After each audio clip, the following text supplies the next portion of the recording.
Ay, So kaya ito mga idol, pag wala kayong wala kayong puller, gagayin ito. oo.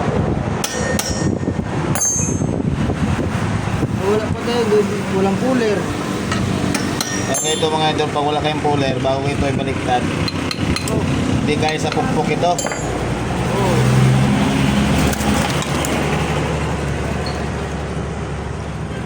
Itong galing naka pa kasi nakalagay ng pampatikit. Pag wala kayong puller, baliktad yung kanyang suso, nasa loob yung suso niya, kaya kailangan natin gumamit ng puller. Pag wala kang puller nito, labas yung ugat mo sa mo, liig.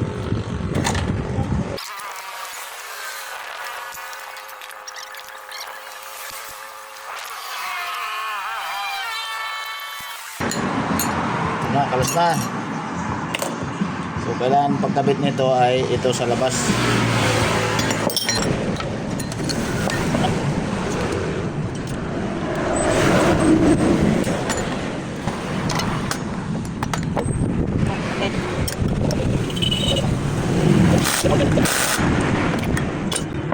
So yun, okay na.